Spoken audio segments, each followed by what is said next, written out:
Welcome to TradeTheMBI.com. This is John. This report is for the 9th of February.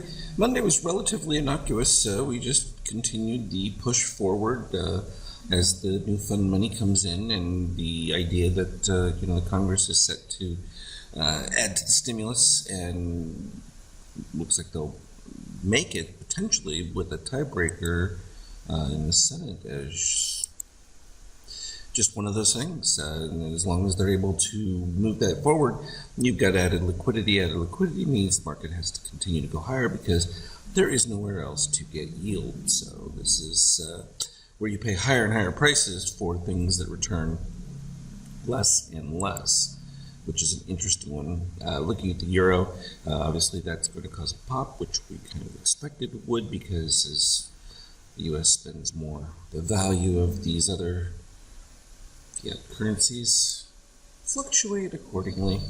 Speaking of which, Bitcoin is taking off on the news that potentially Apple is going to make a huge investment. Tesla already has. So this transition, this was always something I talked about, that transition from being just relatively unusable thing to then moving into a corporate action plan, definitely propelling it to new highs.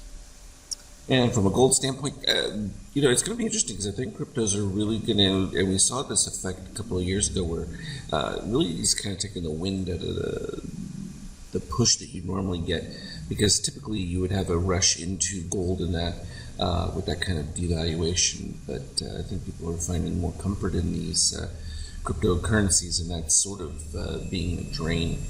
Especially since you're having some trouble with the physical quantities of some of these metals, which is interesting. Particularly, there was that situation with silver, and even for some of the gold, the ETFs not necessarily having the actual supply.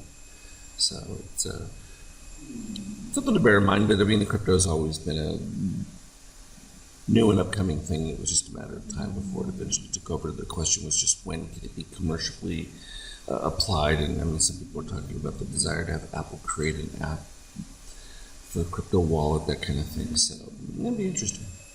From an intraday standpoint, it was a small day, very low volume, which is always interesting when you have low volume up days, because they tend not to have that much power behind them.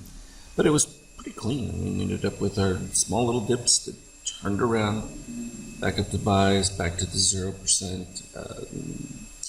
Orange candle in here was still fairly decent. Didn't quite get the dip. It was a little far away from this original one.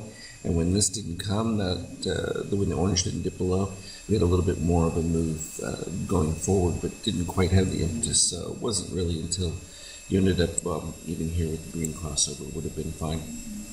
But likewise, it did happen right here, and that was a much cleaner version of it. Similar problems, though, when you're talking about general weakness within an overall buy. This is in that no spark zone that I look at here. So I'm always looking for beginning of the rising gold, and particularly even if you wanted to be late into it, the turnaround of the shakeout moving back towards positive.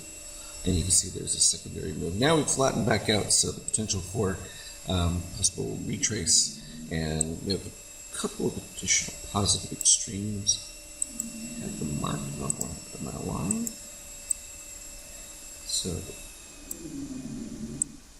low right there, and there'll be a decent retrace. And then there's of course a bunch right after it, but not as relevant since they already got filled at this particular spot. And we're already still at a positive extreme as we speak. So I think that while we're getting reasonably clean effect, this later volume means that when that retrace does come, it's going to be good. And who knows, that may be delayed depending on how much stimulus gets through, because you'll need to move. Now we're at 39, so we're less than 100 points from my 4,000 call from way back, which some people thought that it made no sense. But